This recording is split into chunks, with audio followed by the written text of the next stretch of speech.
Now, about Bud Light, some people inside the company, not at management level, are trying to tell them, for God's sake, knock it off. Stop this stuff. Never forget who really buys the product, who's always bought the product, who always will buy the product. Fine, try and find new markets, but stop pissing on the existing one. So Bud Light has just made error after error in handling this whole debacle. The CEO on Friday came out with a statement that it was basically military, first responders, America, horses, service, love of country, cowboys. I mean, it was every patriotic buzzword you could ask for. If we were playing a drinking game, we'd be hammered every time we had to drink a patriotic reference. That was his whole strategy. The words that were missing from his apology were, "I'm sorry. I screwed up." The head of marketing who approved this campaign, or somebody under her did, is fired. That would be a start. And so it's not going to work. He's ruined his brand's reputation. Someone does need to get fired.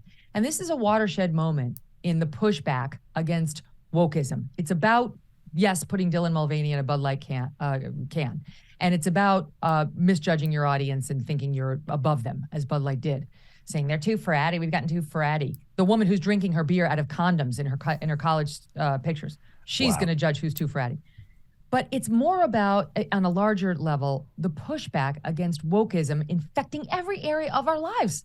Why can't you just drink a beer without thinking about the trans issue, right? They put out this ad, Bud Light did, of these two cowboys standing on the porch in middle America with the horses rearing there, and they got like the beards and like the, they look like these are real mountain men. And I was saying on my show, if Dylan Mulvaney walked out on that porch, they'd be like, "What the fuck is that? Who the hell are you?" Like, you try to understand who you're appealing to and who you gotta let go.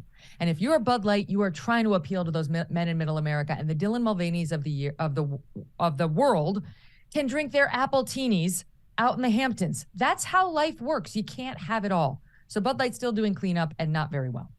Yeah. And my advice to Kevin Costner and all the members of the Yellowstone cast who will be offered $5 million to appear in the next Super Bowl ad to reconnect with those people, ask for 7. Expect 9. Take $10 million because they need you more than you're going to need them the other way around. I can't wait to see the way they're going to try to sort of advertise their way out of it. Remember when Gillette did that Super Bowl ad, which was about, the redefining of masculinity? Sales went through the toilet and surprise, surprise, guess what came back the next year? Man, manly men, manly, manly, manly, manliness. It's so true, but it's too late for that. I mean, I think the reason Oil of Olay has gotten away with partnering with Dylan Mulvaney, and Tampax sent Dylan Mulvaney a bunch of free boxes of tampons. Come on. Hello.